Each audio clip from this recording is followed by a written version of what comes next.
L'Église Habel Shalom est heureuse de partager avec vous cet enseignement pour votre édification. Nous vous souhaitons une bonne écoute. Gardez-vous des faux prophètes. Alléluia. Hier, par la grâce de Dieu, nous avons été énormément bénis par cette deuxième phase de cet enseignement qui est les 10 signes pour reconnaître les faux prophètes. Alléluia. Les 10 signes pour reconnaître les faux prophètes. Et hier, on en avait vu 5. Le premier signe, c'est le signe que la Bible nous donnait. Vous les reconnaîtrez au travers de leurs fruits. Alléluia. Et je nous expliquais hier qu'un homme de Dieu, quelqu'un qui sert Dieu, doit être d'abord à l'image de Dieu. Pas à l'image de Dieu au travers de sa puissance ou de son onction, ainsi de suite, comme plusieurs puissent le dire. Mais à l'image de Dieu au travers de son cœur. Dieu est un cœur, Dieu est amour, Dieu est tolérant, Dieu aime. Et nous avons compris que celui qui a d'abord reçu le Saint-Esprit doit manifester le fruit de l'Esprit. Celui qui n'a pas reçu le Saint-Esprit ne peut pas se proclamer être de Dieu ou servir Dieu. C'est impossible. Alléluia. Et nous voyons beaucoup d'hommes de Dieu, beaucoup de serviteurs de Dieu qui ne sont pas patients, qui sont colériques, qui sont dans le péché, qui sont adultériens, qui sont dans le divorce, qui sont méchants, qui ne pensent qu'à eux, qui ne pensent qu'à leur ventre. Et ces personnes-là, nous reconnaissons clairement qu'ils ne sont pas de Dieu et qui ne servent pas Dieu et qui ne sont pas avec lui. Peu importe les miracles ou les exploits qu'ils font, nous ne devons pas regarder à ces miracles et les exploits parce que le diable fait des miracles et les exploits. Alléluia. Nous devons regarder aux fruits qu'ils dégagent, ce qu'ils émanent. Est-ce qu'ils aiment vraiment les gens? Est-ce qu'ils sont tolérants? Est-ce qu'ils sont miséricordieux? Comme la parole de Dieu dit, que soyez miséricordieux comme votre Père est miséricordieux. Est-ce qu'ils vivent dans la sainteté vraiment? Est-ce qu'il fait attention à ce qu'ils disent au sujet des gens? Tout ça, c'est très important. Alléluia. Parce que celui qui a reçu l'Esprit cherche à ressembler à Dieu. Le deuxième signe qu'on avait vu hier, on avait vu qu'ils imposaient des jougs énormes, des jougs difficiles aux enfants de Dieu. Galates 5:1 nous disait, c'est pour la liberté que Christ nous a affranchis. Demeurez donc fermes et ne vous laissez pas mettre de nouveau sous un joug étranger, le joug de la servitude. Nous avons compris que certains hommes de Dieu, au lieu de venir servir les âmes, les utilisent pour leur service à eux. La Bible dit que Jésus n'est pas venu. On va lire ce passage-là que je n'avais pas donné hier. C'est Matthieu 20 plutôt, au verset 27. Il dit, et quiconque, Matthieu 20 au verset 27, et quiconque veut être le premier parmi vous, qu'il soit votre esclave. Quiconque veut être le premier parmi vous, qu'il soit votre esclave. C'est ainsi que le Fils de l'homme est venu, non pour être servi, non pour être servi, non pour être servi. Je répète ça 3 fois pour que les gens comprennent. Mais pour servir et donner sa vie comme la rançon pour plusieurs. Alléluia. Mais quand nous regardons dans la réalité, quand nous voyons réellement, les hommes de Dieu ne sont pas là pour servir, pendant qu'on les appelle les serviteurs de Dieu.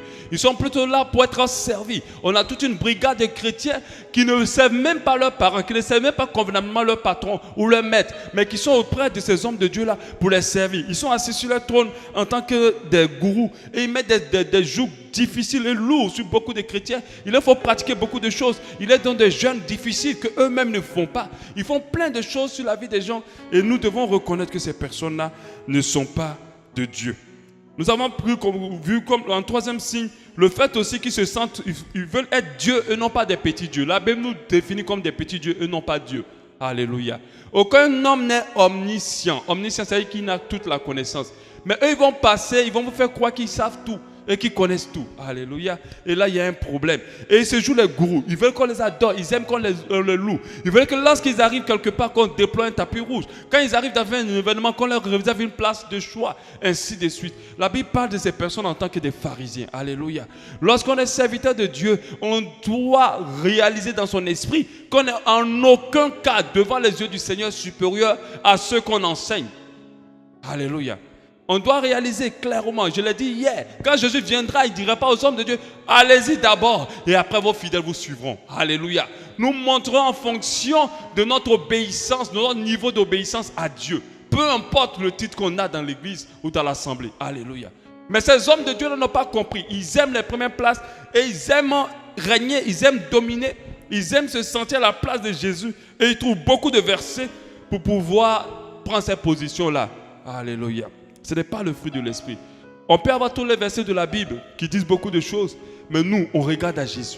Comment il s'est comporté? Parce qu'il est venu, non pas seulement pour donner sa vie, mais il est venu être aussi un modèle de marche pour nous. Alléluia. Donc nous devons le suivre.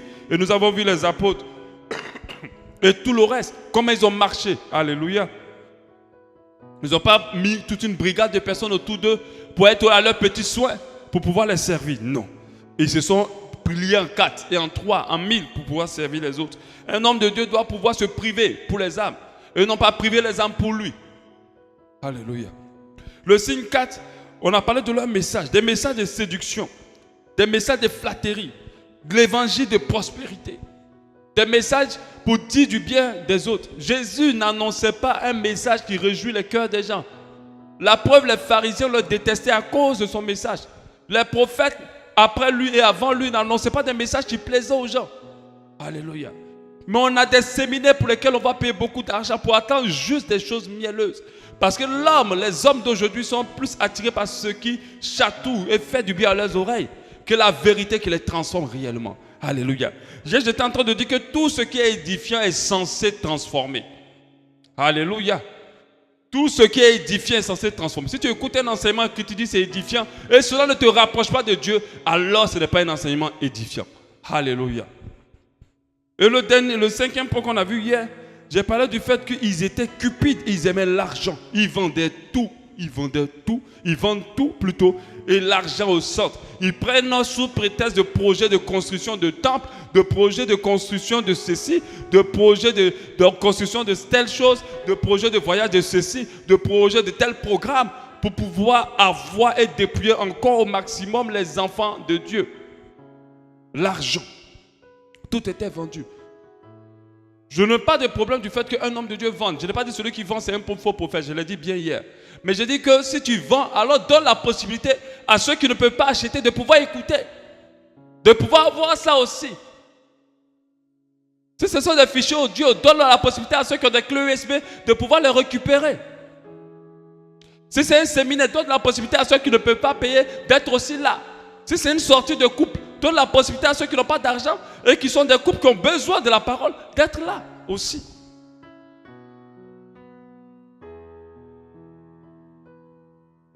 La Bible dit, vous avez reçu gratuitement, en Matthieu 10 au verset 8. Vous avez reçu au verset 9. Vous avez reçu gratuitement, donnez gratuitement. Ne prenez ni or, ni argent, ni monnaie dans vos ceintures. Alléluia. Mais ce n'est pas le cas. Même quand eux-mêmes ils ne demandent pas, les âmes se sentent obligées d'une manière, je ne sais pas comment, de donner. Nous sommes là pour tout donner. Et celui qui balaye la salle, est-ce qu'il demande de l'argent pendant qu'il balaye la salle? Est-ce que celui qui fait la sono, est-ce qu'il demande de l'argent? Non. Alléluia. Mais toutes ces personnes-là participent au bon déroulement du culte pour l'édification de tous. Alléluia. J'avais trouvé un verset en plus, Actes 10, 33. Par rapport à l'argent. Actes 10, 33. Je n'ai désiré, c'est l'apôtre Paul qui parle. Je n'ai désiré ni l'argent, ni l'or, ni le vêtement de personne. Vous savez vous-même que ces mains, c'est-à-dire mes mains, ont pourvu à mes besoins et à ceux des personnes qui étaient avec moi. Je vous ai montré de toute manière que c'est en travaillant ainsi qu'il faut soutenir les faibles et se rappeler les paroles du Seigneur qui a dit lui-même. Il y a de bonheur à donner qu'à recevoir. Mais chez eux, à cause de la cupidité, à cause de l'amour de l'argent, pour eux, il y a plutôt de bonheur à recevoir qu'à donner. Et ils contredisent la Bible. Quand ils prêchent tout pour qu'on donne. Et ils contredisent la Bible. 2 Corinthiens 11, 9, toujours au sujet de l'argent, l'amour de l'argent. Et lorsque j'étais chez vous, et je me suis trouvé dans le besoin. L'apôtre Paul dit, j'étais dans le besoin. Je n'ai été en charge en personne. Je n'ai pas dit, ma soeur, Dieu t'a dit que c'est toi qui dois payer mon loyer chaque fin de mois, ou mon frère. Dieu t'a dit, c'est toi qui dois payer mon carburant chaque fin de mois, ou toi-même tu viens pasteur. Dieu m'a mis à cœur de payer ton loyer chaque fin de mois. Non. Alléluia. Brooke, tu peux m'arrêter ça, s'il te plaît. Dieu m'a mis à cœur de payer ton loyer chaque fin de mois. Pourquoi tu vas payer mon loyer chaque fin de mois? Est-ce que tu as assez pour toi déjà? Ça doit être ma première réflexion. Est-ce que tu as assez pour toi? Est-ce que tu as assez pour ta famille? Je vais d'abord regarder ça avant de dire si tu peux m'aider. Est-ce que je suis dans le besoin? Je vais aussi regarder à ça. Même si tu en as plein, est-ce que je suis dans le besoin? Est-ce que Dieu m'a dit de prendre cet argent ou d'accepter ce loyer? La Bible a dit que les dons corrompent le message. Est-ce que je pourrais, si je prends, te parler correctement de la part de Dieu?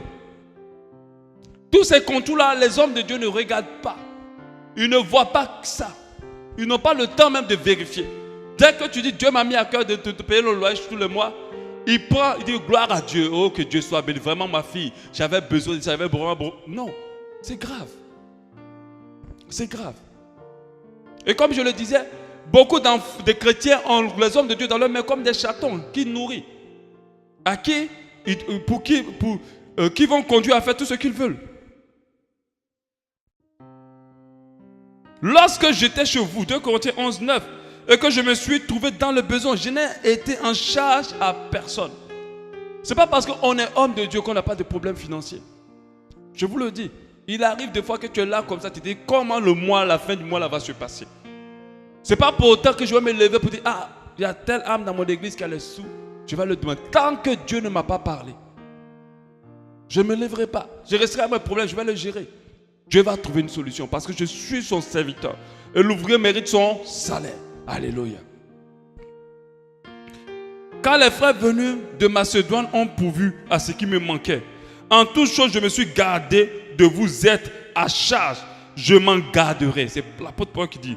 Par la vérité de Christ qui est en moi, je déclare que ce sujet de gloire ne me sera pas enlevé dans les contrées de l'Achaïe. C'est-à-dire que jamais un homme de Dieu doit accepter que le fait de se glorifier, que personne ne s'occupe de moi si ce n'est que mon Dieu. Jamais il doit perdre ça.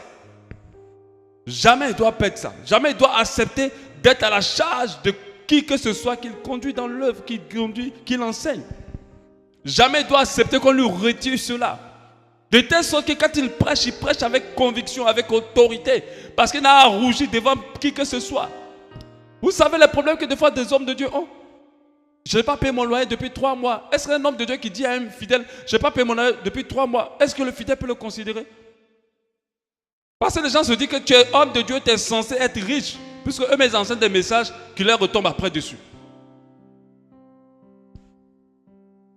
Il y a d'autres qui font apparaître de l'argent et puis après, ils viennent te demander de l'argent. Mais apparaît et puis tu vas utiliser. Si tu sais faire apparaître de l'argent, pourquoi tu veux me demander de l'argent? Pourquoi tu demandes de l'offrande? Mais apparaît tout l'argent qu'il faut et puis tu vas faire avancer l'œuvre. Fais apparaître plutôt. On passe au signe 6 aujourd'hui. Donc nous continuons pour ce qu'on a commencé hier. Signe 6. Leur apparence. Leur apparence. Leur apparence. Observez vraiment bien les âmes de Dieu. Leur apparence. Aujourd'hui, j'étais en train de m'amuser à aller sur Facebook. C'est un site où je ne vais pas trop. Quand je vais faire juste ce que j'ai à faire, je ressors. Puisque je suis dans la communication, je ne peux pas me passer de Facebook. Mais quand je suis parti, j'ai vu une affiche. Pour un homme de Dieu qui a un séminaire, je ne sais pas, dans un pays des îles. Mais quand tu regardes l'affiche, tu regardes la veste qu'il porte, tu regardes la montre qu'il porte, tu regardes la coiffure, tu regardes son entièreté. Tu sais que toute son entièreté peut faire l'offrande d'un mois de l'église. La montre, elle est carrément, je pense qu'elle est plaquée or. Les chaussures sont extrêmement chères. Mais Jésus, il est venu pour se dépouiller pour les autres. Mais vous dépouillez les autres pour vous. Il est habillé tellement richement que tu es complexé. Est-ce que vous savez qu'il y a des églises où il y a des âmes ne peuvent pas rentrer? Parce que quand ils mettent le pied, ils sentent que l'église là, ce n'est pas pour eux. Tellement l'église là brille, soi-disant la gloire de Dieu. Tellement c'est brillant, soi-disant la gloire de Dieu, qu'ils ne peuvent pas rentrer. Leur apparence, faites très attention. Il y a d'autres qui vivent carrément au mannequinat. Tous les jours qu'il a la chair, il a une tenue différente, mais vous êtes tout le temps blasé. Sans oublier maman pasteur, c'est ça non? Maman pasteur qui est grave avec ses concours de sacs et de coiffure et de ongles. Quand il s'habille, tous les jours, toutes les sœurs de l'église sont là. Oh, la mode de maman pasteur. L'apparence. Dans les apparences, il y a des petites choses pour nous qui ne négligeons pas le monde des ténèbres. Il y a des petits appareils qui sont bizarres, comme des bagues. Un homme va porter quelle autre bague si ce n'est pas au grand, sa bague de mariage. Tu vas porter une autre bague, pourquoi faire? Mais des fois, ils n'ont pas la bague de mariage. Des fois oui, des fois non. Mais ils ont une autre bague qui est noire au bout, des chevaliers. Il y en a plein au Gabon qui en ont. On voit ça, mais les églises sont pleines. Et ils en portent. Et vous savez que c'est un pouvoir qui est à l'intérieur. Quand ils balancent la main, l'église est par terre. Tu es un homme de Dieu, celui qui m'écoute en l'audio. Ton pasteur porte ce genre de bague-là, des chevaliers. Des fois c'est noir au bout, des fois c'est rouge, des fois c'est tout blanc. Mais ce n'est pas fin, c'est gros. Je vous dis, il n'y a pas autre chose. Parce que je ne vois pas pour quelle raison un homme de Dieu va se mettre à porter des chevaliers. Pourquoi faire? Soit il passe son temps sur son apparence, il y a un problème. Et qui n'a pas compris que ce qui est important, c'est ce qu'on est. Et ce n'est pas ce qu'on paraît être. Dans les apparences, il y a des amulettes. Dans les apparences, il y a des pins de foi qui sont bizarres. Dans l'apparence, il y a le décapage de la peau. Mais toi-même, ton pasteur a enlevé toute sa peau. Tu fais quoi dans son église? Il prend le temps de mettre le kwanzaa. Et puis il est à l'église et tu es encore dans son église. Tu fais quoi là? Il y a forcément un problème. Parce que ces produits-là sont attachés aux esprits des eaux. Ces produits sont attachés aux esprits des eaux. Tu peux rebooster ton teint, c'est bien. Mais arrête. Tu as pris tout le pot. Tu t'es lavé. Et maintenant tu es tout blanc. Tu fais quoi avec? La peau de leurs épouses. Les mannequins. Trop portés sur l'apparence. Tu vois la coiffure, tout le nickel, tout le truc. Je n'ai pas dit que ceux qui font ça, tous, ils sont des faux prophètes. Mais il ne faut pas négliger. Vois qu'est-ce qui intéresse l'homme de Dieu. L'apparence. Des choses très très coûteuses. Qui complexent même les âmes qui sont dans l'église. Des choses très très coûteuses. 2, 3, 4 voitures. Pourquoi? Pourquoi? Si tu vends une voiture, ça peut faire de l'argent pour l'église, ça peut faire avancer des choses. Il y a beaucoup de personnes qui ont faim. Et ça fait mal à Dieu que ce sont les stars pécheurs qui vont leur donner à manger. Quand il y a eu des problèmes en Haïti, mais ce sont les païens qui leur ont donné à manger. Où était l'église? Alléluia. Signe 7. Parce qu'on va avancer tout vite, parce que ça, c'était censé être fini hier.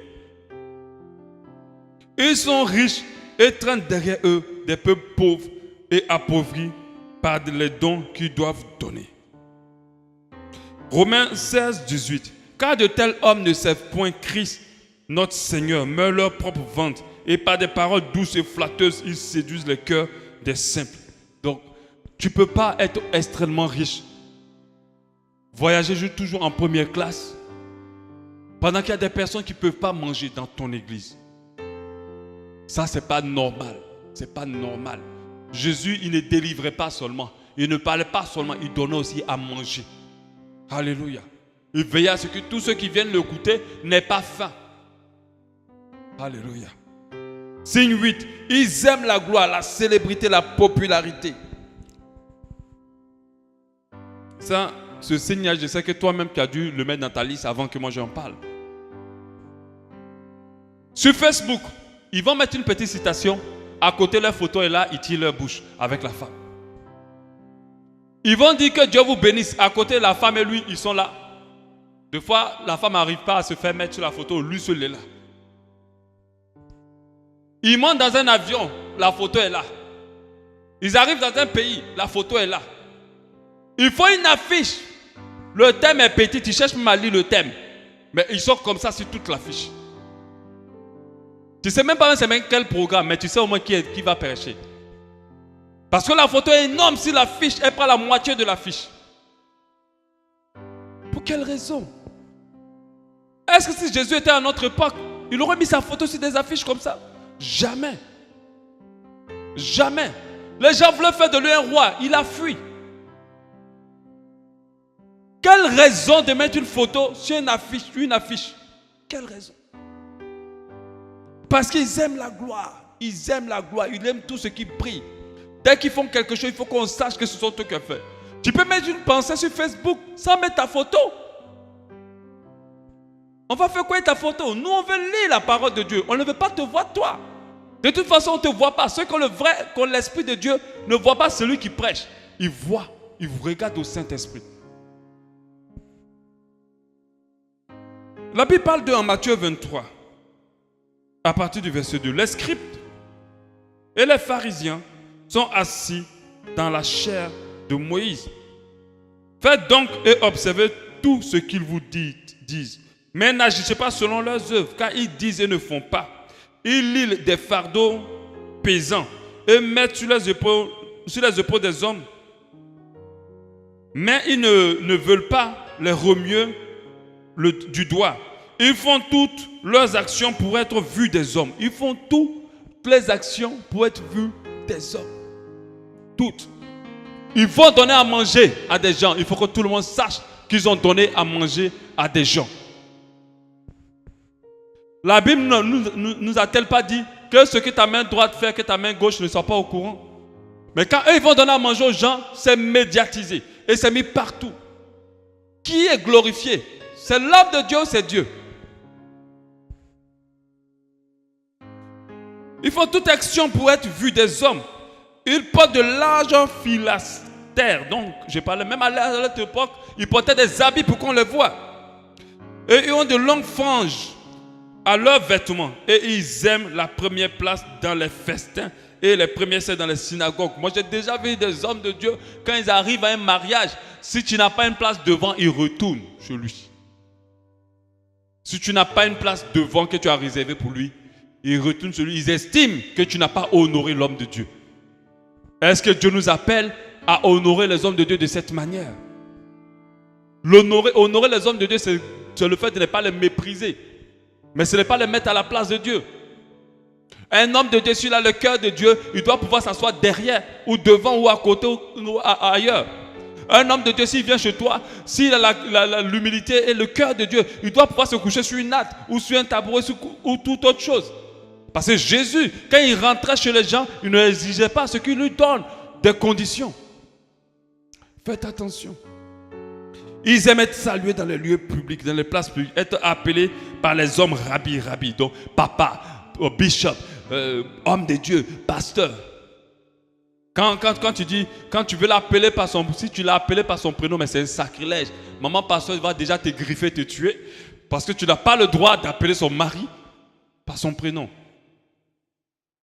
C'est vrai qu'il faut les honorer en les appelant pour ce qu'ils sont pour toi. Jésus l'appelait Rabbi. Alléluia. Parce que c'était le Seigneur. Quand tu appelles ton pasteur, c'est limite, c'est bon.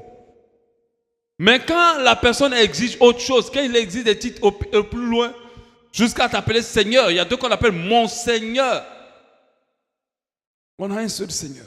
Mais vous ne faites pas appeler Rabbi, car un seul est votre maître, et vous tous frères. Et vous êtes tous frères. Vous êtes tous frères, c'est Dieu qui dit ça. Même moi, je suis votre frère. D'abord. J'ai juste une partition dans le corps du Christ où j'enseigne, c'est tout. Alléluia. Quand on va m'enterrer, on va t'enterrer, quand on va ouvrir nos cercueils, on va dire que lui c'était pasteur, lui c'était pas pasteur. Il n'y a pas de différence. Quand on va arriver auprès du Seigneur, on va dire pas lui il était pasteur, celle n'était pas pasteur. On va regarder au niveau de notre obéissance lorsqu'on vivait dans ce monde. Il y a des pasteurs et des hommes de Dieu qui resteront le jour de l'enlèvement. Et ça, si tu ne le sais pas, tu es en train vraiment d'avoir de gros problèmes. Ne sois pas choqué lorsque tu entends qu'un pasteur tombé dans le péché ou dans l'adultère.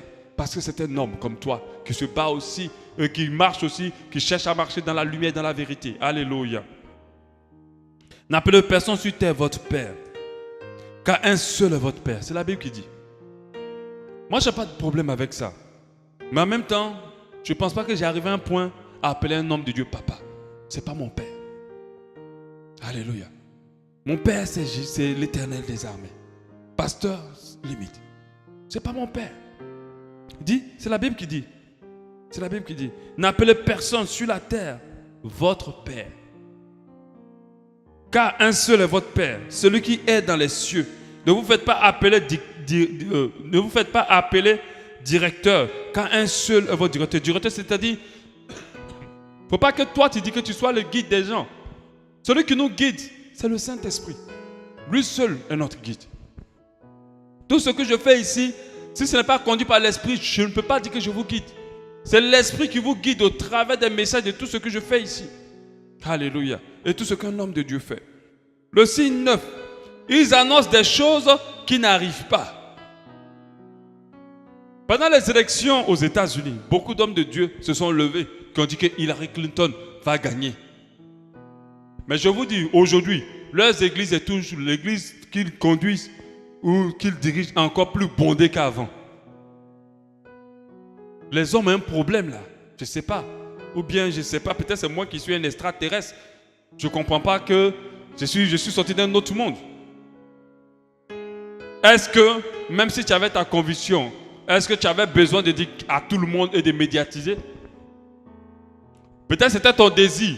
Mais la personne a prophétisé. Il n'a même pas dit que lui pense. Il a prophétisé de la part de l'Éternel des armées. Est-ce que Dieu ment? Fais attention. Faut pas, moi, je suis quelqu'un de très scientifique. Si dans un trou, une eau sale est sortie, ça me fait faire l'eau propre. Demain, je vais dire pardon, c'est bizarre. Dites-moi clair. Parce que ou tu es l'eau sale ou tu es l'eau propre. Parce qu'avec Dieu, il n'y a pas de mélange. Il n'y a pas d'association avec le monde des ténèbres. Si tu mens comme ça à ce niveau-là, où quand tu vas médiatiser que tel va gagner, il n'a pas gagné, et que tu te dis que non, un homme de Dieu peut se tromper, mais est-ce que tu étais obligé d'aller le dire? C'est vrai qu'un homme de Dieu peut se tromper, mais quand il parle de la part du Seigneur, alors là, on ne peut pas parler, on ne peut pas lui faire de tolérance. C'est pour ça que si Dieu ne t'a pas dit, ne dis pas. Dis à la personne, je pense. Et moi, quand je parle aux gens, je prends mes gardes. Si je te dis que Dieu m'a dit ce qu'il m'a vraiment dit, mais c'est que Dieu veut. C'est que j'ai lu sa parole le dit. Mais je ne vais pas te dire que je pense que cet homme-là, Dieu me dit que cet homme-là, ce n'est pas ton mari. Mais est-ce que Dieu t'a dit vraiment qu'il n'est pas ton mari? Ce n'est pas son mari. Mais tout ça pour imposer leur volonté aux gens. Par la suite, vous allez comprendre beaucoup de choses. Ils annoncent des dates du retour du Seigneur.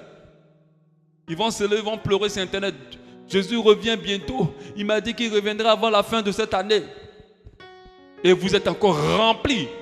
Après ça, là, l'église est multipliée par 10. Pendant que la parole de Dieu dit, personne ne connaît ni l'heure, ni le jour. Comment ils peuvent te dire que Jésus vient à telle date, il ne vient pas à cette date-là, puis tu es encore dans son église? Ça, c'est un faux prophète. Ils disent des choses sur la vie des gens, sur le pays, sur les familles, qui n'arrivent pas. Je me rappelle en Côte d'Ivoire, quand la guerre avait chauffé, j'avais un homme de Dieu, j'étais à son nom parce que nous ne sommes pas là pour indexer les gens. Il a donné des prophéties, mais il ne faut pas voir. Même les chrétiens étaient dans la liste des prophéties, c'est baladé avec ça. Quand un s'accomplit, il coche. Quand un s'accomplit, il coche. Mais moi, j'étais là, moi, je n'étais pas au courant de ces prophéties-là, en fait. Donc, un jour, on m'a parlé de ça. Et puis, quand je regarde, je vois qu'il y a un seulement qui n'était pas arrivé. J'ai dit, pardon, je ne suis plus avec lui. Parce que Dieu, il parle avec précision. Dieu ne fait pas de mélange. Le diable, c'est un menteur. Mais ça ne veut pas dire que le diable ne dit pas la vérité aussi. Quand il dit la vérité, il associe au mensonge. Et la vérité, il a dit pour capter, pour orienter, détourner la foi des gens vers lui. Quand j'ai lu, j'ai vu une des prophéties qui ne s'est pas accomplie.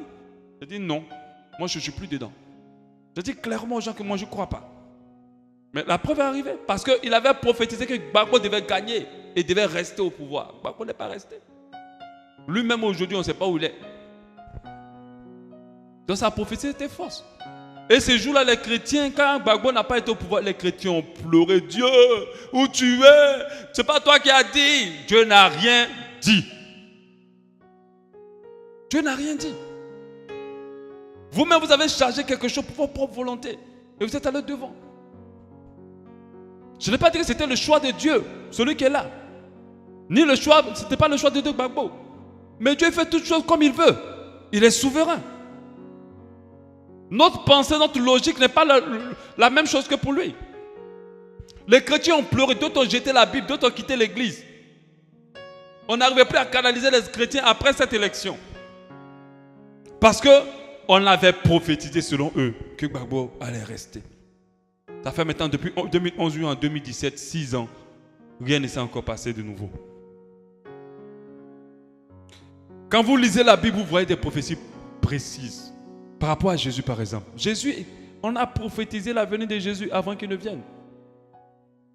Quand Élie prophétisait sur la naissance du bébé avec cette dame samaritaine, je crois. Il a dit, l'année prochaine, à la même date, tu auras un enfant.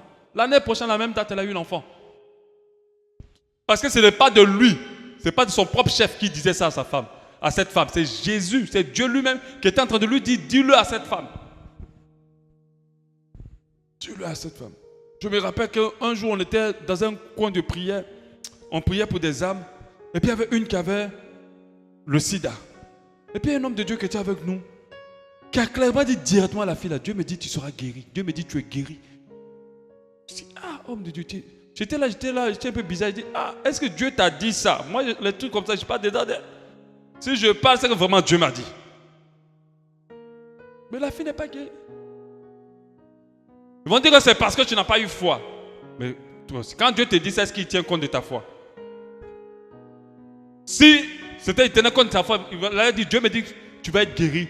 Il faut croire, il ne faut jamais douter. Voilà, fais telle chose. Il allait continuer. Mais c'est des paroles de séduction. Faites attention. Quand quelqu'un est malade devant vous, ce n'est pas parce que Dieu n'a pas dit qu'il va être guéri maintenant. Des fois, la maladie est un moyen pour lui faire comprendre des choses. Mais la maladie n'est pas de Dieu. Alléluia. Dieu le guérira s'il comprend. Tu ne peux pas rester dans ta saleté et puis espérer l'onction ou la puissance de Dieu. Celui qui te dit ça, il te trompe. C'est comme te dire tu peux te laver sans eau. C'est pas possible. Comment tu vas te laver sans eau? Quand on lit dans l'Ancien Testament, en Psaume 22, 16, on dit « Car des chiens m'environnent, une bande de scélérats rôde autour de moi. Ils ont percé mes mains et mes pieds. » C'est Jésus qui parlait au travers d'un prophète. Quand on lit Jean 19, 34, on dit « Mais un des soldats lui perça le côté avec une lance et aussitôt il sortit du sang et de l'eau. » Les Juifs savaient que Jésus venait, le Messie venait, ils savaient exactement comment il allait mourir. Ce qui est bizarre, c'est qu'ils l'ont tué exactement comment il allait mourir. Mais pas parce qu'ils ont suivi à la lettre ce qui se disait. Mais parce qu'ils savent que Dieu l'avait prophétisé, cela devait arriver. Alléluia. Le 10, ils utilisent en plus de Jésus, plutôt, du nom de Jésus, ou par le nom de Jésus, d'autres choses pour guérir, pour agir, pour travailler. Quand j'ai vu sur Internet, j'ai dit waouh, j'ai vraiment beaucoup de choses. J'ai vu quelqu'un qui délivrait avec les insecticides. C'est parce que je n'ai pas mis le vidéoprojecteur et puis je ne vais pas montrer les visages des gens. J'avais leur montrer la vidéo. Ils versent le tumor là, ou le Rambo sur ton visage. Et il prie pour que tu sois délivré au travers de ça. Je vous avais déjà parlé de l'église qui délivre par la bière. J'ai voulu montrer la vidéo, mais il dit non, on ne va pas montrer les visages des gens. La bière, même l'enfant de 5 ans, il a une grosse bouteille de bière. Ils boivent, mais là-bas, la louange est à un autre niveau. Quand vous voyez les gens danser, vous savez que la bière est pour quelque chose. Que ce n'est pas Dieu qu'ils adorent. Des grandes bouteilles de bière. Donc quand il y a culte, il n'y a que des casiers. Ce n'est pas une invention. J'ai même regardé la vidéo hier. Ils appellent ça la biératude, un truc comme ça. Il faut chercher. Hein? Bérabis, voilà, c'est ça. La bière, le culte, la bière, ils sont là, les femmes, les enfants, tout le monde, on boit la bière. Et ils utilisent les bains. Si moi je vous dis un jour, il faut qu'on fasse une délivrance, on va aller se laver dans ta fuite. C'est un faux prophète. La sémence du prophète, je vous l'ai parlé hier. Viens à l'hôtel, tu es stérile. Je vais te mettre la semence du prophète, tu vas guérir. Et ce qui est bizarre, il y a des femmes qui vont accepter ça. C'est-à-dire, je ne sais pas à quel moment elles n'ont pas compris la parole de Dieu, quoi. Mais à quel moment ils ont viré, quoi. Ton prophète est sur toi, et puis tu te vas toujours louer Dieu. La semence du prophète. Et ce n'est pas un truc qui est arrivé une fois, beaucoup de fois, et ça arrive même jusqu'à aujourd'hui. Pour la délivrance des stérilités. Manger les zèbres, ça fait le tour du monde. En Afrique du Sud, je ne sais pas, au Zimbabwe, un truc comme ça. Il a dit aux âmes d'aller manger les zèbres. Ils sont sortis et les photos sont partout, en train de manger le gazon. Pour être guéris. D'autres avalaient des serpents. Ils dénudaient même d'autres. Le même prophète a fait ça. Mais ce qui est encore plus grave et très subtil, c'est l'huile d'onction et l'eau bénite. L'huile d'onction, la Bible en parle. La Bible dit que si quelqu'un est malade, allez-y prier pour lui et ondez-le d'huile. Mettez de l'huile sur lui. Mais sauf que le gros problème, c'est que l'huile n'a plus cette place. Elle est devenue maintenant une action de fétiche. On prend ça, on met sur les gens. D'autres, moi je connaissais quelqu'un qui s'est baladé avec l'huile. Dès que ses yeux lui font mal, il met l'huile. Dès qu'il se sent un peu bizarre, il met l'huile sur sa tête. Il sentait mauvais. Parce que l'huile d'olive ne sent pas bon. Et il se baladait à l'huile. Il y a deux qui sont dans la chambre même. Elles vont prendre l'huile. Elles vont maquiller leur lit. Elles vont maquiller leur truc. Attendez, qui délivre, qui protège? Est-ce l'huile ou Jésus?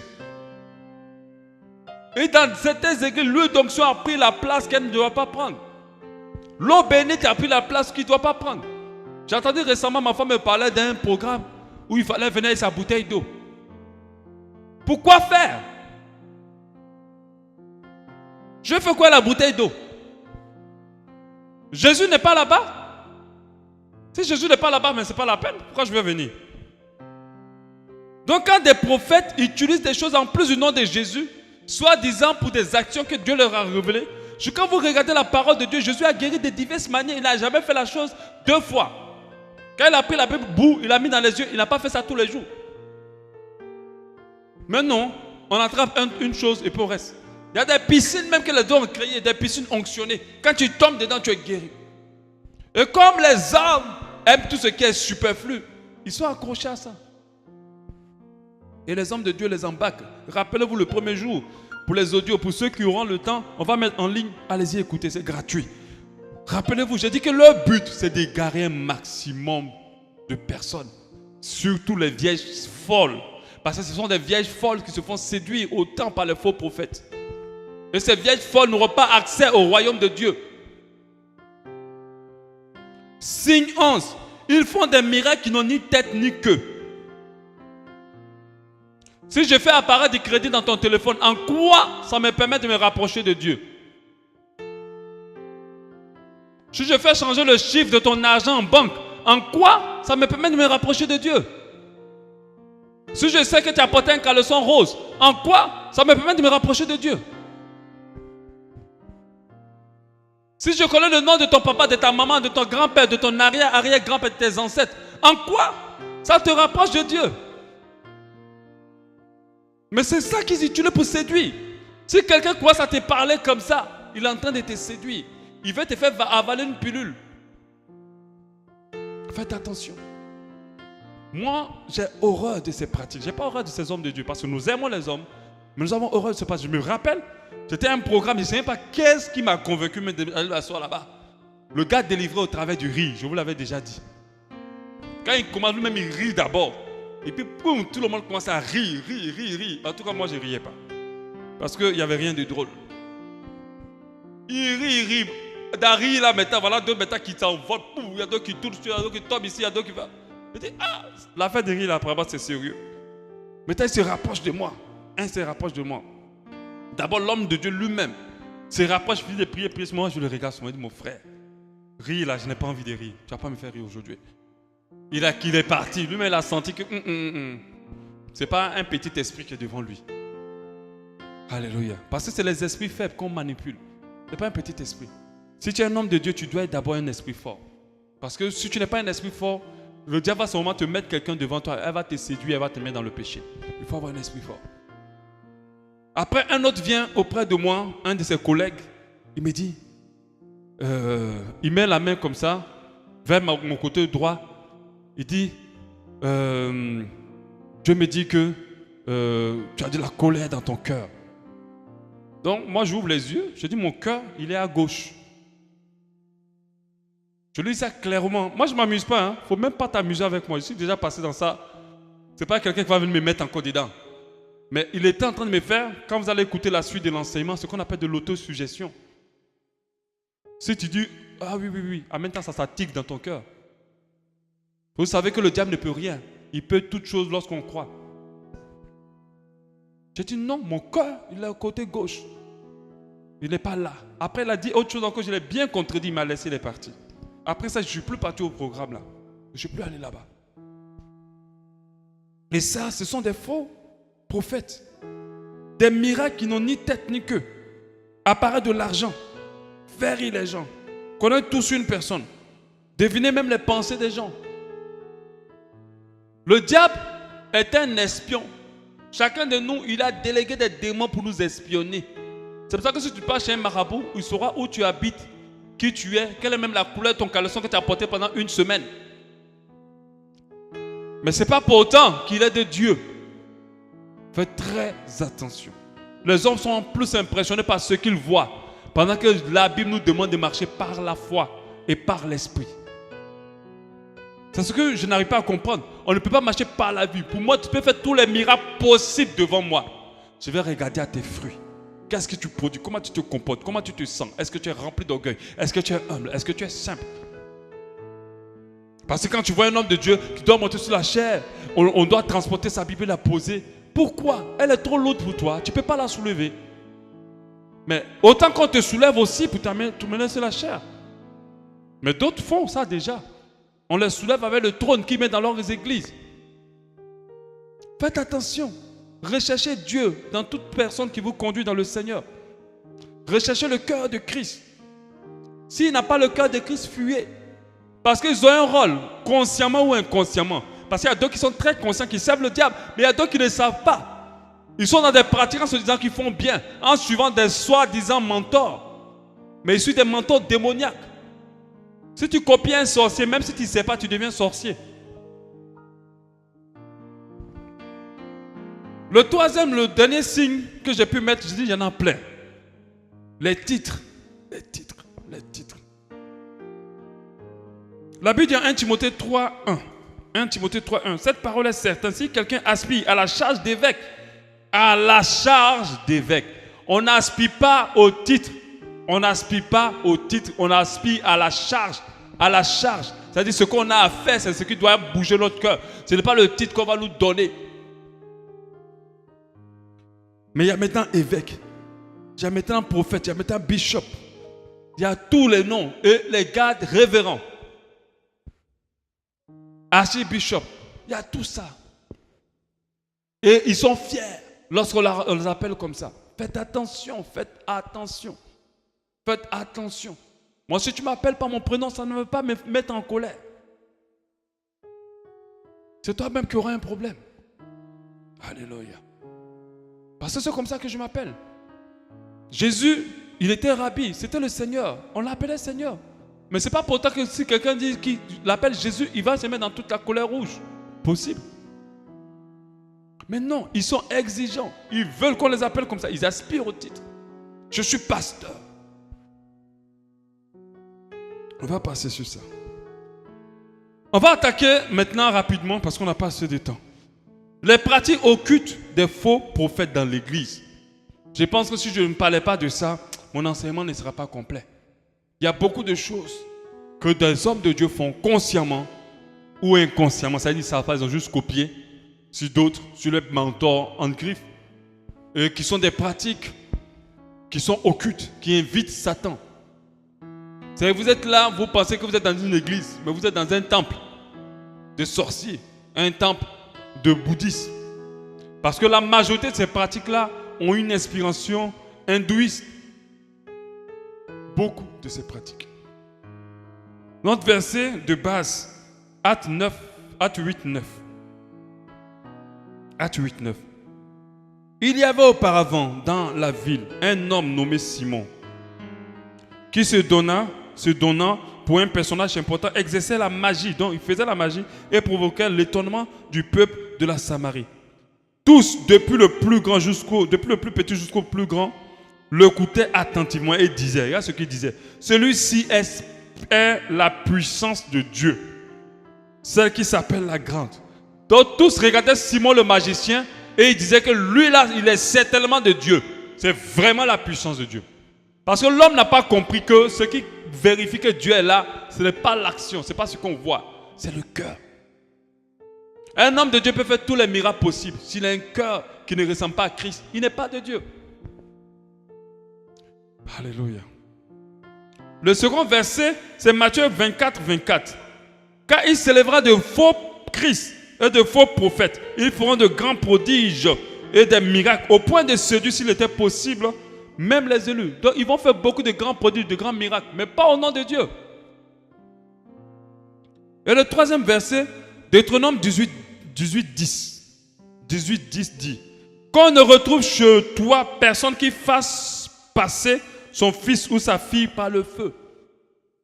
Donc des personnes qui font des sacrifices pour leur réussite. Des personnes qui font des sacrifices pour aller loin, pour que l'église grandisse.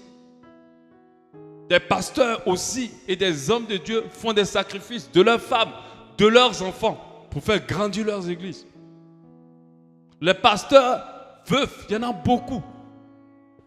Je ne vais pas dire que tous ont sacrifié leurs femmes, mais la majorité ont sacrifié leurs enfants pour que leur ministère grandisse. Ils ont voulu être grands et Satan leur a dit, donne-moi quelqu'un. Il fait passer son fils et sa fille par le feu. Personne qui exerce les métiers de divin, d'astrologue, d'augure, de magicien, d'enchanteur. Personne qui consulte ceux qui évoquent les esprits ou disent les bonnes aventures.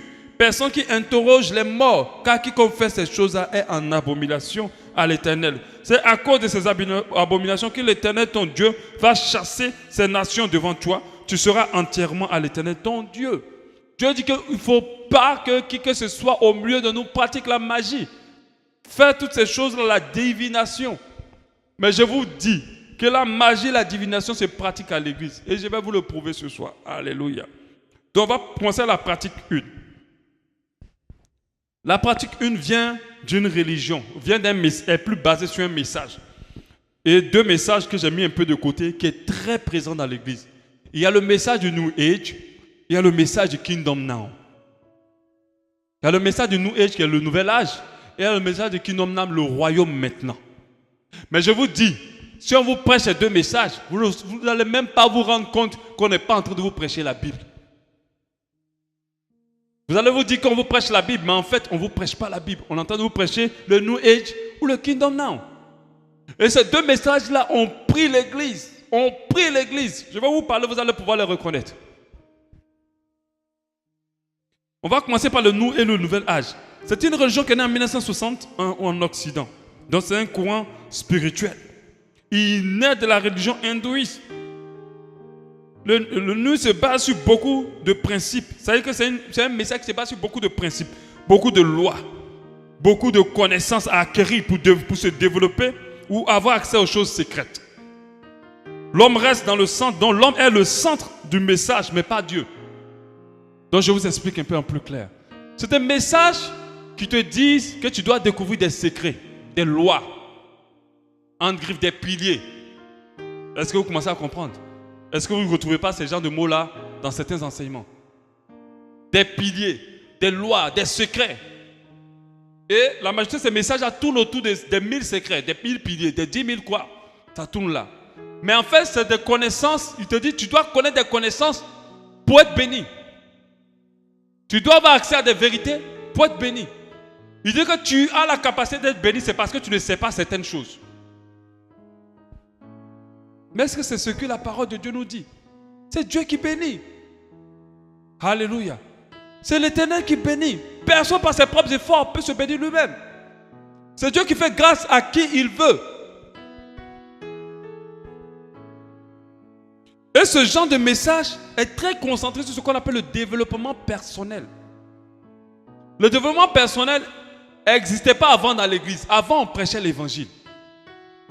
Maintenant, à cause des Américains, il est totalement rentré dans l'église habillé avec la parole de Dieu. On t'enseigne des enseignements pour que toi-même tu développes ce qu'on va dire, tes potentiels, tes capacités, ainsi de suite. Mais faites très attention. Ce message, même nous-mêmes, on s'est retrouvés à enseigner ça sans comprendre qu'on est en train d'enseigner autre chose et non pas l'évangile. Parce qu'arrivé un moment, il y avait un courant, et il y a encore un grand courant de ce genre de message, le New Age. On fait comprendre à l'homme que tu peux tout, parce que tu ne sais pas juste. Viens payer mon séminaire à 5 000, à 10 000, à 15 000. Je vais te révéler des secrets, les 1000 piliers de ceci, les 5 lois de cela, les 5 secrets de ça, pour que tu puisses te déployer. Si c'était le cas, alors la parole de Dieu ne serait pas vraie.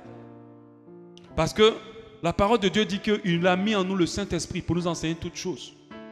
Quelle chose qu'on doit découvrir que le Saint-Esprit ne sait pas. Faites très attention. Et ce message est déjà dans le monde. On crée des grands séminaires. Moi, j'ai suivi des séminaires sur Internet qui ne sont pas chrétiens, mais tu vas dire que c'est un pasteur qui prêche. Parce qu'il te demande des secrets là, tu vas rester tranquille. On peut enseigner des choses, mais on doit faire comprendre aux gens que tout cela est possible par Jésus. Il faut que Jésus reste au centre, vraiment. Mais qu'on ne dise pas à l'homme qui peut tout de lui. Alléluia. Le Kingdom Now, lui par contre, il n'est pas très loin du New Age. Il se ressemble légèrement. Mais lui, c'est le royaume de Dieu maintenant. Ils font croire aux gens, et il y a le message sur le royaume de Dieu a été beaucoup prêché.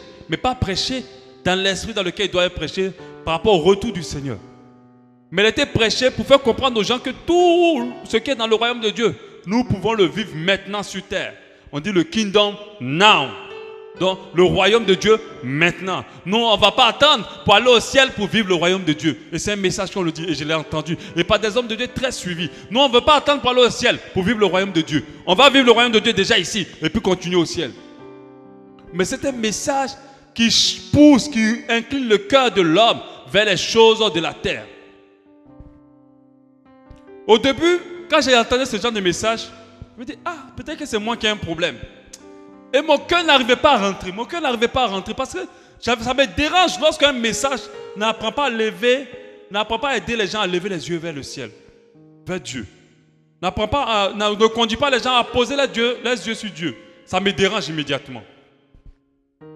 Alors un jour, je suis parti faire des petites recherches et j'ai vu que David Wilkerson, qui était un homme de Dieu véritable, c'est-à-dire il est parmi les hommes de Dieu qu'on ne peut même pas douter de leur authenticité de foi. Lui-même a donné un témoignage négatif sur le Kingdom Now. Je ne sais pas s'il y a des gens qui ont déjà entendu parler du Kingdom Now. Hein? Voilà. Je vais vous lire ce que David Wilkerson a dit. Parce qu'il est mort il n'y a pas très longtemps, je ne sais pas 2, 3 ans, 4 ans en arrière. Il dit, ce qui m'alarme, c'est que maintenant de nombreux fondamentalistes partagent des vues délirantes, similaires à propos du rôle de l'église américaine, dont lui il est américain. Il me semble qu'il se vante. Donc voici ce que les gens disent. Nous sommes arrivés. Nous avons entre 30 et 40 millions d'évangéliques.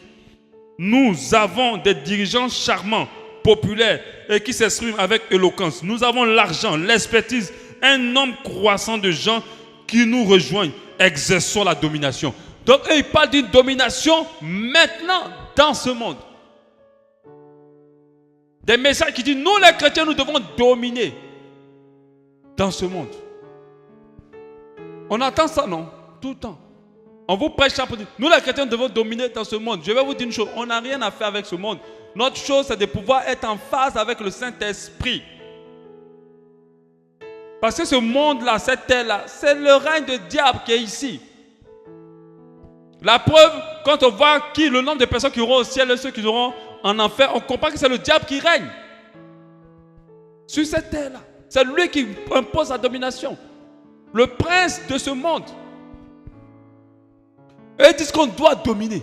Donc on doit avoir l'argent, on doit infiltrer le monde, on doit régner, on doit ceci, on doit cela, on doit cela. Le kingdom now, parce que nous venons d'un royaume puissant et le royaume doit se marquer. Nous sommes des ambassadeurs d'un royaume puissant et le monde doit ressentir notre puissance. Mais derrière ça, il y a quelque chose de très subtil. Cette chose-là, c'est que les gens maintenant se concentrent sur le monde. Et c'est ça la petite tâche. Ce qu'ils disent n'est pas totalement faux, mais ce n'est pas exact. Tu vas voir maintenant l'enfant de Dieu qui doit se concentrer sur sa sanctification en train de se concentrer sur comment dominer dans ce monde. Qui doit se concentrer sur sa relation avec Dieu en train de se concentrer sur comment dominer le monde. Et généralement, quand ils donnent des messages, même si la sanctification, on va toujours te dire la sanctification pour pouvoir avoir une vie épanouie. Qui vous a dit qu'on se sanctifie pour avoir une vie épanouie? On se sanctifie pour glorifier Dieu. Alléluia. On va te dire l'obéissance pour pouvoir avoir une vie élevée. On n'obéit pas pour avoir une vie élevée. On obéit pour glorifier Dieu, honorer Dieu. Un point, un trait. Maintenant, s'il veut élever nos vies, il l'élèvera. Alléluia. Mais c'est un message, je dis, que si un homme de Dieu m'écoute, tu vas dire, lui, il enseigne des hérésies. Mais je vais vous dire, ceux qui amènent vos cœurs vers Dieu sont véritables. Ceux qui amènent vos cœurs ailleurs ne sont pas véritables. Parce que le cœur de l'homme est naturellement attiré vers ce qui est de la chair, ce qui est populaire, ce qui est charnel, ce qui est de ce monde. On n'a pas besoin de dire à quelqu'un qu'il faut aimer le monde. Dès qu'il naît, il aime le monde. Mais ce qu'un homme a du mal à faire, c'est de pouvoir lever les yeux vers les choses d'en haut. Et puis, qu'est-ce qu'on a dit? J'ai entendu des pasteurs de grandes églises charismatiques se vanter de la façon suivante. Je vais construire la plus grande église en Amérique. Est-ce que vous n'avez jamais entendu ça? Vous n'avez jamais vu des assemblées dépouillées, des peuples pour construire une grande assemblée? Vous n'avez pas compris que le modèle maintenant aujourd'hui, c'est d'avoir la plus grande assemblée d'une nation, d'une zone, d'un coin, d'un pays, d'un continent? La plus grande église. Ça vient des États-Unis. Ce n'est pas quelque chose que les gens prennent pour dire qu'ils ont inventé, que l'Esprit de Dieu les a convaincus. L'Esprit de Dieu ne les a rien convaincus. Quand ils vont chez les Américains, quand ils voient leurs églises, ils veulent avoir la même chose. Pas pour la gloire de Dieu. Pour leur propre gloire. Parce que Dieu n'a pas besoin d'une grande église. On peut mettre dans cette grande cour-là, on peut mettre des bâches et puis prier. Sans carreaux, sans rien, dans la chaleur et adorer notre Dieu. Les chrétiens adoraient Dieu où? Dans les grottes. Ils adoraient où? Dieu où? Dans les familles, dans les cellules. Faites très attention. Je vais construire la plus grande église en Amérique parce que le nom signifie pouvoir et influence. Donc ça dit moi où je suis là, tu ne pas attendre que ils ont invité le pasteur Donald Soro à aller dans une grande convention. Parce que regardez mon église. S'il y a trop de personnes, peut-être c'est 30. Jamais. Mais ce que je prêche là, c'est un message salutaire pour du monde. C'est un message salutaire pour des nations. Mais jamais on va me regarder pour me dire viens le faire. Parce qu'ils estiment que je ne suis pas assez influent. Non, non. C'est quand maintenant que je vais commencer à avoir une méga church, vous allez me voir maintenant, moi aussi, avec ma montre en or, avec mon jet privé aussi, avec eux. Mais jamais je serai comme ça. Au nom de Jésus, que Dieu m'en garde, parce que ce n'est pas par nos propres volontés qu'on se maintient sur la voie du Seigneur. C'est par la grâce de Dieu. Alléluia. Donc nous ne pouvons pas nous vanter. Nous devons avoir une église assez grande et puissante pour renforcer la moralité et la volonté de Dieu sur notre nation et nos communautés. Et oui, question dit, comme cela sonne si flagrant et si plein de vantardise, cette église orgueilleuse, riche, arrogante, convoite maintenant la puissance. Non la puissance de Dieu, mais le pouvoir politique. Elle convoite la Maison Blanche, les congrès, les cours suprêmes, puisque nous n'avons pas réussi à produire ni un réveil de repentance suivant le modèle de Jonas. Comment Dieu veut que nous dominions dans cette nation? C'est que les gens se repentent, qu'ils acceptent Jésus. Si Daesh est en train de tuer les gens, c'est parce que les gens ne les ont pas évangélisés. S'ils ont reçu le Seigneur, ils ne peuvent pas tuer. C'est par l'évangile que nous dominons. Ce n'est pas que nous devons dominer, parce qu'on ne domine même pas. C'est par l'évangile que nous devons dominer, par nos attitudes, par nos actions, par notre cœur. La seule chose qui transforme vraiment les vies, c'est l'amour. Ni un changement dans le cœur des hommes. Nous allons selon certains, prendre les rênes du gouvernement et légiférer sur la justice. Cela sonne si pieux, si spirituel, si vital. Donc c'est Wilkerson, le pasteur David Wilkerson qui dit ça. Il dit quand tu écoutes, quand on t'enseigne ta tête, waouh, oh amen, amen, tu vas crier jusqu'à ta voix va partir. Mais ce n'est pas spirituel. Comme Israël, beaucoup parmi le peuple réclament le pupitre impérial avec un dirigeant spirituel qui éradiquera les puissances dissimulées du mal et légiférera sur un nouveau système moral. Alléluia. Là, je ne vais pas terminer parce que c'est très long. Au Colossiens 3:2 dit affectionnez-vous aux choses d'en haut. Affectionnez-vous aux choses d'en haut. Affectionnez-vous aux choses d'en haut, non à celles qui sont sur la terre. Affectionnez-vous aux choses d'en haut. Dès qu'un message commence à baisser ta tête sur la terre, fais attention, relève rapidement ta tête. Parce que Dieu nous avait révélé lorsqu'on a fait notre série d'enseignements sur le retour du Seigneur, que ceux qui resteront, c'est ceux qui sont attachés à la terre. Chaque endroit va appeler ses fils. Si ta tête est dans les cieux, alors le ciel t'appellera. Si ta tête est sur la terre, alors la terre te retiendra. Alléluia. Le kingdom now. La pratique 2, on va avancer un peu plus vite. Donc faites attention. Et je sais que pendant que je suis en train de parler, tu as déjà assisté à des enseignements dans ce sens. Tu as déjà vu des pasteurs et des hommes de Dieu parler ainsi. Soit il le fait inconsciemment, soit ce sont des agents du diable. Mais ce qui est clair, il se positionne en tant que faux prophète. Parce que lorsque quelqu'un parle et qu'il ne parle pas de la part du Saint-Esprit, c'est un faux prophète. Immédiatement. Immédiatement. Ben, peu importe son témoignage, il se positionne en faux prophète. Immédiatement. C'est pour ça qu'un serviteur de Dieu, avant d'ouvrir la bouche, qui se rassure que ce qu'il dit, c'est l'Esprit de Dieu qui lui a dit. Et qui le conduit. Partie 2, la télépathie. La télépathie est une pratique occulte qui permet à des personnes de parler par les pensées. Par les pensées, elles parlent. Mais ce qui est encore plus grave, elles dirigent d'autres par les pensées. Par le moyen de la pensée, elles sont capables de donner des ordres à d'autres. Pour nous qui aimons les films de super-héros, les Marvel et tout ça, on a déjà vu des héros dans ce sens-là. Des héros. Ils ont la capacité. Je sais qu'il y avait une des femmes là. Celle qui a les cheveux blancs là dans les Marvel. Vous vous rappelez, non? Avec Alberry. J'oublie son nom. Oui, Alberry. Elle a les cheveux blancs. Vous ne regardez pas les Marvel? C'est grave. Pour nous qui aimons un peu les Marvel, vous la voyez? Bon, qui regarde Dion avant les Marvel. C'est vrai que j'aime vraiment les films de super-héros. Voilà, parce que, bon, j'aime les films de super-héros. Elle avait la possibilité de dire à quelqu'un, gifle-toi. Et puis tu te gifles toi-même. Elle a la possibilité, ouvre la porte. Tu ouvres la porte. Et puis elle rentre. Donc elle était devant. Quand il partait attaquer le camp de l'ennemi, c'est elle qui était devant. Donc par la pensée, elle ordonnait aux gens de faire ce qu'ils doivent faire et ils faisaient. Quelqu'un va me dire, mais parce que tu es sûr que ça là c'est dans l'église. Je vais te dire, oui, depuis. Peut-être même toi-même, on t'a déjà fait ça. Depuis. Guider les autres par la pensée. Communiquer ses propres pensées aux autres sans qu'ils s'en rendent compte. Je me rappelle de cette histoire. Quelqu'un m'a expliqué une histoire. Il disait, un jour quelqu'un lui a dit, peut-être que vous l'avez déjà fait ça. La personne lui a dit, un chrétien en plus un serviteur de Dieu. Il dit, choisissez un chiffre, tu choisis un chiffre, multiplie-le, divise-le, multiplie-le, soustrais ça. Et puis, tu as soustrait, c'est bon, tu as ta réponse dans ta vie. Oui, je te dis ton chiffre c'est 15. Oh, tu es un homme de Dieu. Vous avez déjà vu ça? Amen. Mais en fait, le chiffre qu'il t'a demandé de choisir, tu ne l'as pas choisi, il te l'a donné. Par le moyen de la pensée, il t'a communiqué un chiffre. Il t'a donné un chiffre. On appelle ça la télépathie. Et lui-même, il a commencé à faire tous les calculs avec toi. Toi, si tu as pris le chiffre, tu es en train de calculer bêtement, sans comprendre qu'on est en train de te manipuler par la pensée.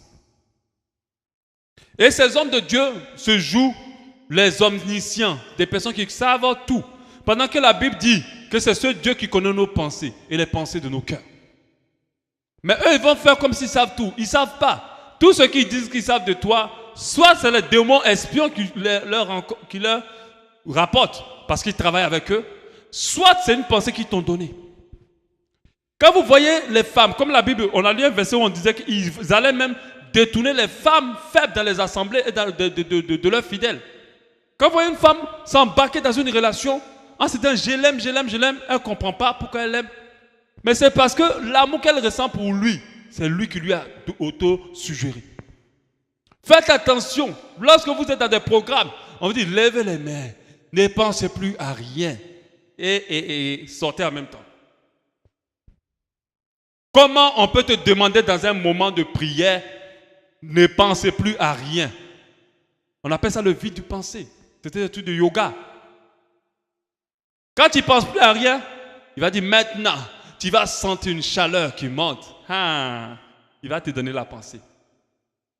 Tu vas commencer toi vraiment à sentir une chaleur qui monte. La présence de Dieu maintenant va te faire tomber. Bouh, tu vas tomber. Mais tu es toujours pareil, impudique. Avec toutes les maladies possibles, tu n'es pas guéri. Mais ils savent que quand ils font ça, on les respecte. C'est pas nous là, quand tu finis de prêcher, tu descends, il n'y a même pas un cheveu qui est tombé sur quelqu'un. On ne t'invite plus. Mais la parole a été prêchée. De la télépathie. Donc ils vont jouer à des omniscients. Deux fois, tu sens qu'ils t'imposent une pensée, sans même te demander l'argent. Tu sens la force, tu sens une oppression de lui donner l'argent. Sans même te dire, tiens ma voiture. Sans même te demander ta voiture. Quand il te parle, tu as envie de lui donner ta voiture. Tu as envie de lui donner ta maison. Ok, il ne t'a pas demandé, hein. Mais en fait, il t'a convaincu dans la pensée. Il t'a donné. Le diable a la capacité de nous donner les pensées. Mais moi, je ne suis pas convaincu qu'il connaît nos pensées. Il connaît seulement les pensées qu'il a données lui-même. Parce que la seule personne qui sonde nos pensées, les pensées de nos cœurs, c'est l'Éternel des armées. Alléluia. Donc, il connaît les pensées qu'il nous donne. Mais il peut nous suggérer des pensées. Donc, ils sont là comme ça. Naturellement, les gens donnent les voitures, ils donnent les maisons, ils donnent ceci. Ils se dépouillent. Ils vont vider leur compte. Ils donnent. Mais ils ne donnent pas parce qu'ils veulent donner. C'est parce qu'on leur a donné la pensée qu'ils doivent donner. Eux, ils pensent que ça vient d'eux, mais ça ne vient pas d'eux. Faites attention. Quand on vous dit, videz votre esprit. On va avancer. La télékinésie. La télékinésie, c'est une pratique occulte qui consiste à bouger les objets et les personnes à distance par le pouvoir aussi de la pensée. Ça permet de bouger les personnes par le pouvoir de la pensée.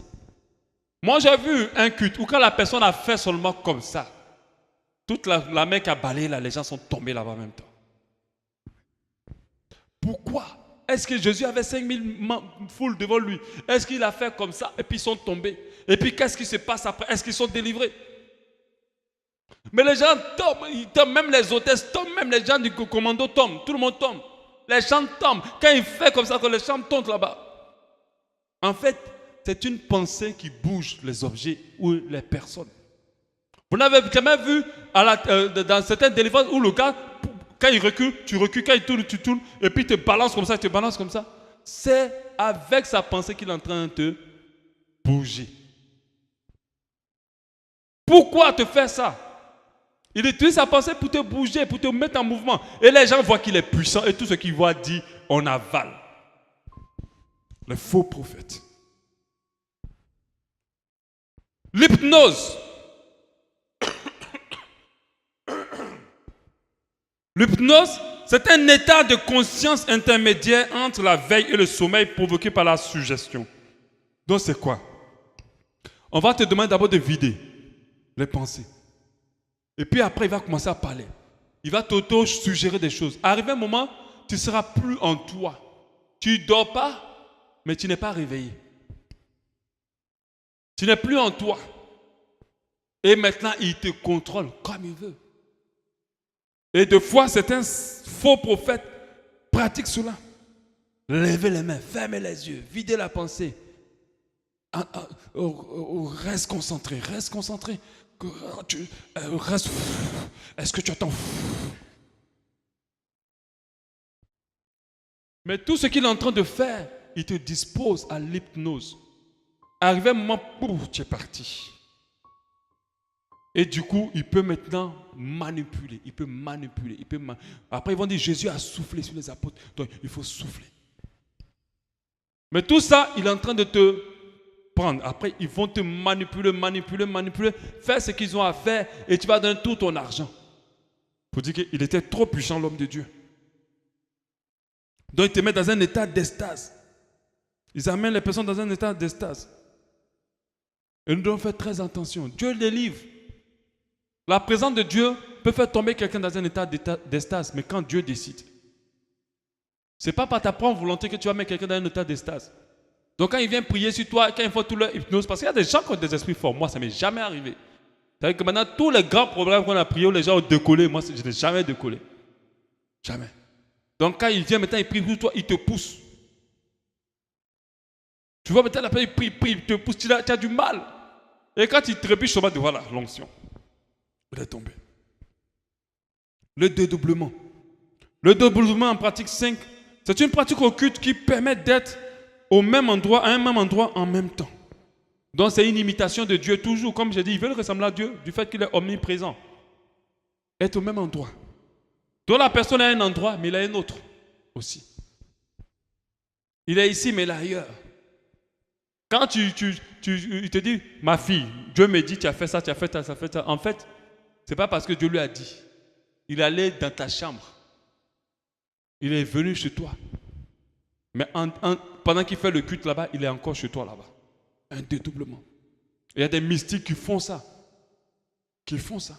Mais en fait, l'autre personne, ce n'est pas lui. C'est un démon. C'est pour ça que quand on dit quelqu'un est mort et puis on a vu son corps quelque part, en fait, ce n'est pas lui. Quand quelqu'un est mort, la Bible dit, après la mort vient le jugement. C'est un démon qui prend son corps. Sauf qu'il ne peut pas durer plusieurs jours. Quand il prend le corps, c'est pour un temps. Il prend le corps encore, c'est pour un temps. Il ne peut pas rester longtemps parce que ce monde-là n'a pas été fait pour qu'eux ils soient physiques. Le dédoublement. Et certains pratiquent cela.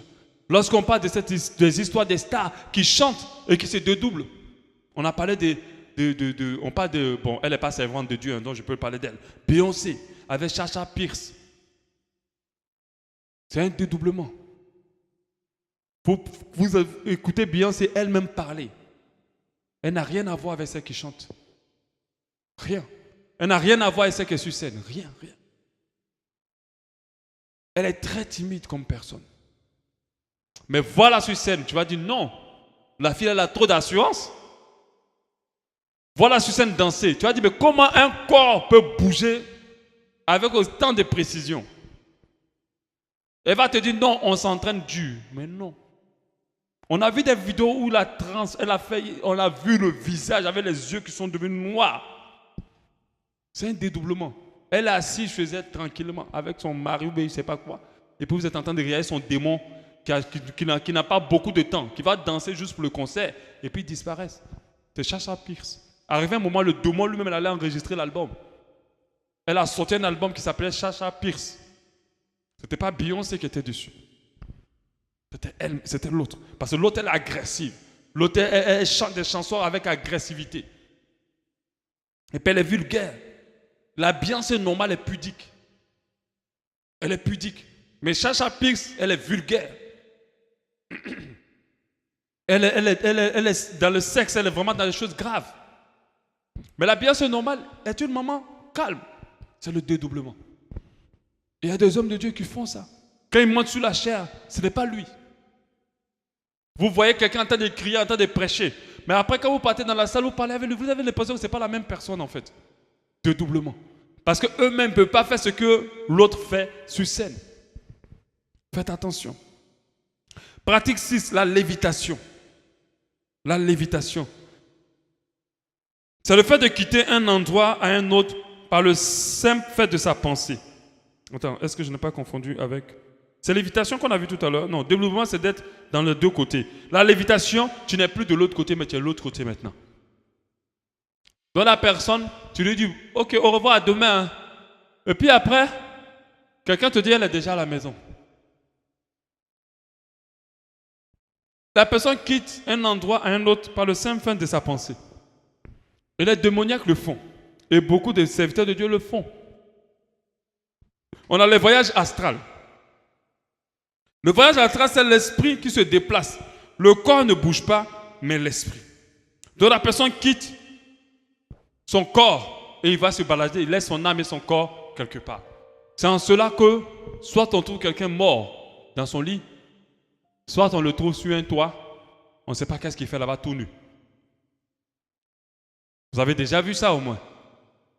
C'est parce qu'il quitte son corps pour se balader. Le voyage astral. Et ils vont venir quand tu es là, ils vont te dire, ma fille, Dieu me révèle que hier, tu étais avec telle personne, avec oh Seigneur, pardonne-moi, homme de Dieu. Mais non. Quand il était là, par l'esprit, il est sorti de son corps. Et il se trouve qu'un homme de Dieu sur Internet a carrément avoué qu'il lui sort de son corps et que c'est biblique. Mais il se base sur des paroles de la Bible qui ne sont pas dans ce sens.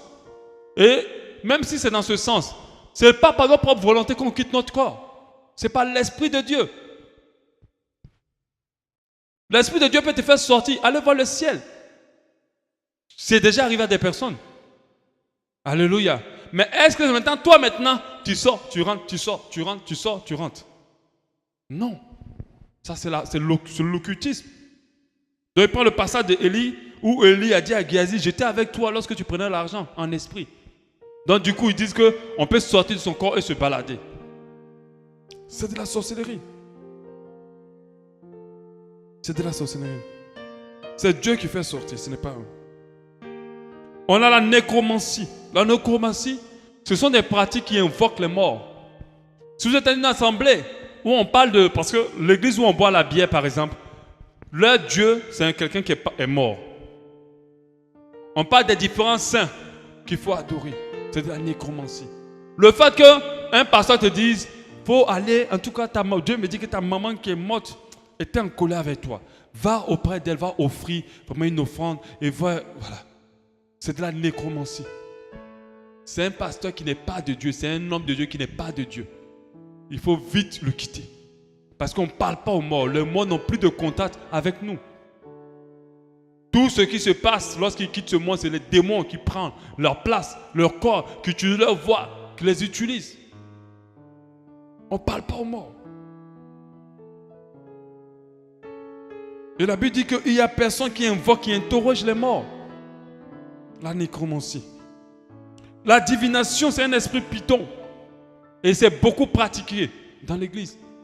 C'est sans qu'on ne dise quoi que ce soit, cet homme de Dieu, il a la capacité de dire des choses sur ta vie.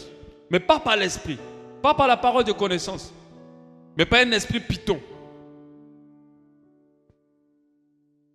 La Bible dit en Lévitique 20, 27, si un homme ou une femme ont en eux l'esprit d'un mort ou un esprit de divination, ils seront remis, ils seront punis à mort et on les lapidera, leur sang retombera sur eux. Quand on lit encore, on voit une femme aussi qui était animée d'esprit python, qui était en train de suivre Paul. Et elle était en train de dire qu'il est un serviteur de Dieu. Elle disait la vérité. Mais Paul a détecté l'esprit python. L'esprit python, c'est des gens qui ont un esprit qui est toujours pressé à parler. Des fois, ils l'ont consciemment, des fois inconsciemment. Cet esprit-là dit des fois la vérité, mais des fois des mensonges. Faites très attention à cet esprit-là. Il y a l'occultisme. L'occultisme, désigne tout l'ensemble des arts et des sciences occultes. Donc astrologie, magie, divination et tout ça. Qu'on pratique dans le secret, dans le but, avec plutôt les pouvoirs des ténèbres.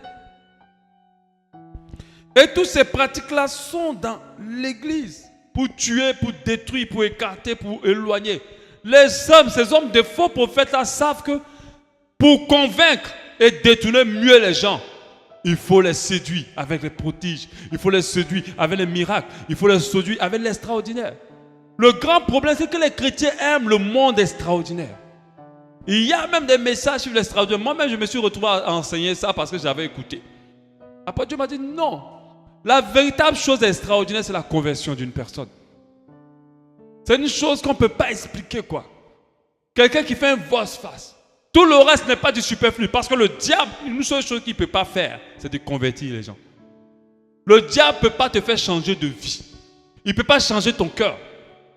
Seule la puissance de Dieu peut faire ça. Et c'est la chose la plus extraordinaire. Mais il peut tout faire. Il peut guérir des malades. Il peut chasser des démons. Il peut transformer l'eau en vin. Il peut tout faire. Donc ce n'est pas ça qui doit nous impressionner. Parce que Dieu va leur dire, vous avez fait tout ça, mais je ne vous connais pas. Ils vont dire, mais n'avons-nous puisse exister dans toute l'existence? C'est la chose pour laquelle le ciel se réjouit. Si tu as été délivré d'une maladie de 1000 ans, le ciel ne se réjouit pas. Le ciel veut regarder est-ce que ton cœur est à Dieu maintenant. C'est en ce moment-là que les anges dansent et sont heureux. Mais pas parce que tu as été libéré. Si tu es marié, même si on se réjouit sur la terre, le ciel ne se réjouit pas. Parce que le ciel veut voir est-ce que ce mariage-là va te maintenir ou pas en Dieu. C'est ce qui les intéresse. C'est la chose la plus extraordinaire pour eux. C'est pour cela qu'au nom de Jésus, je refuse de me retrouver dans ces choses-là.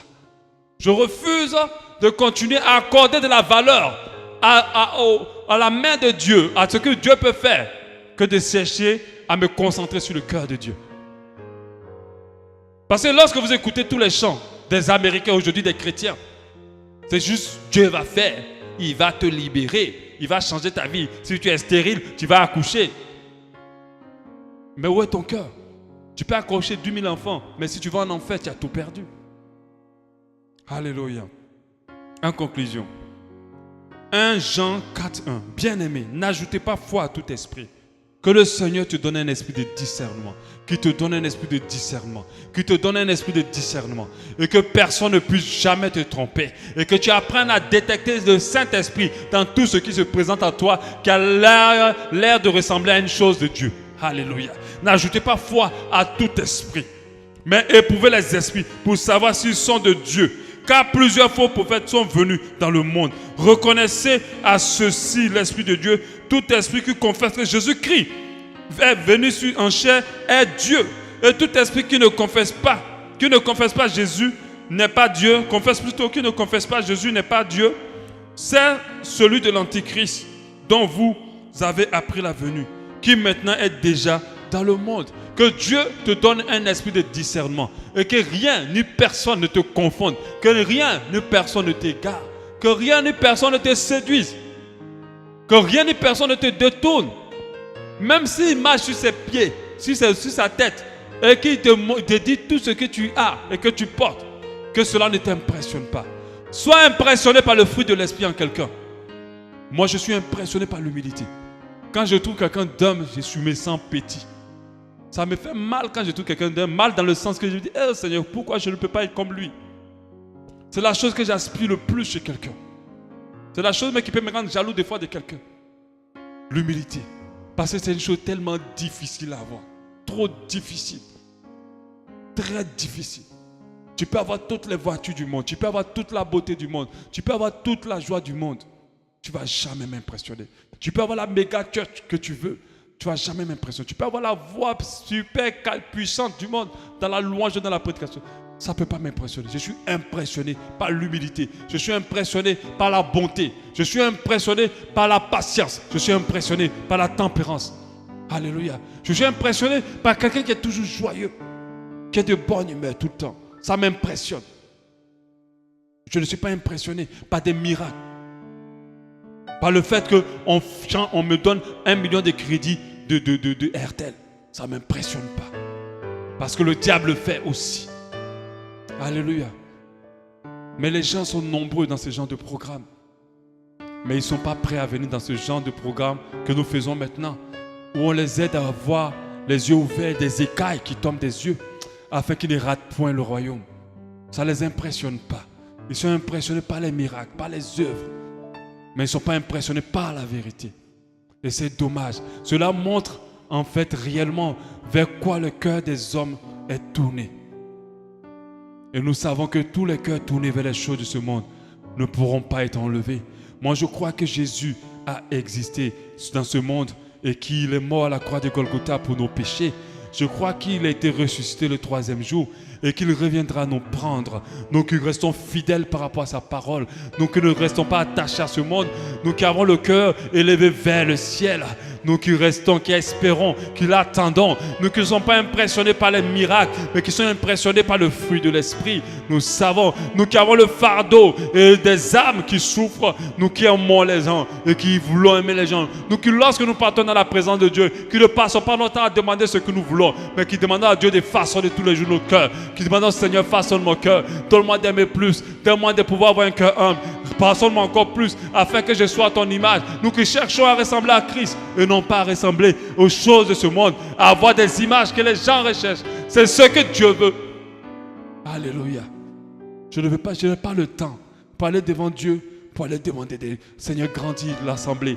Oui, c'est vrai que je veux que cette assemblée grandisse, mais ce n'est pas mon fardeau. Je veux que mon cœur soit changé. Je veux que mon cœur soit façonné. Je veux ressembler de plus en plus en Christ, de telle sorte que quand ils viennent, que ce n'est pas l'assemblée que je regarde, mais que je regarde dans le ciel et que j'aille au nom de Jésus. Mais que je ne reste pas avec ma méga church sur cette terre, avec tous les membres et moi sur cette terre, avec tout le gros bâtiment que j'ai orné sur cette terre. Pourquoi faire? Quelle est l'utilité de la méga church? Quelle est l'utilité de voyager dans le monde entier si on n'est pas prêt à être sauvé? Si on ne part pas dans les cieux, quelle est l'utilité?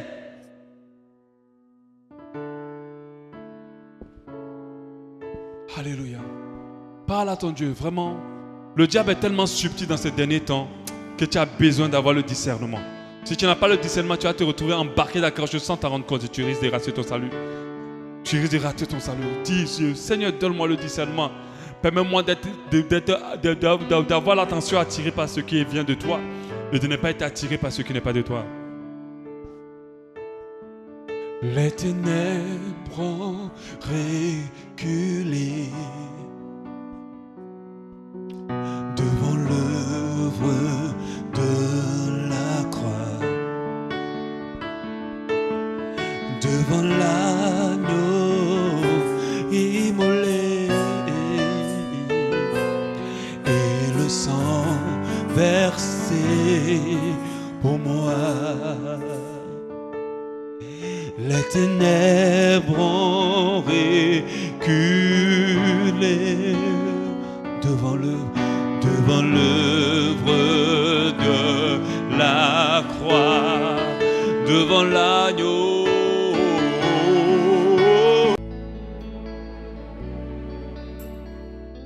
L'Église Abba Shalom remercie le Seigneur pour cet enseignement qui perfectionnera votre foi.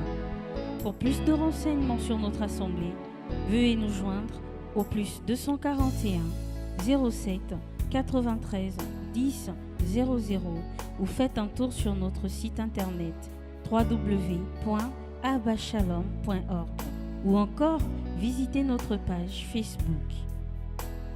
Abba Shalom, expérimentez l'amour et la paix de Dieu.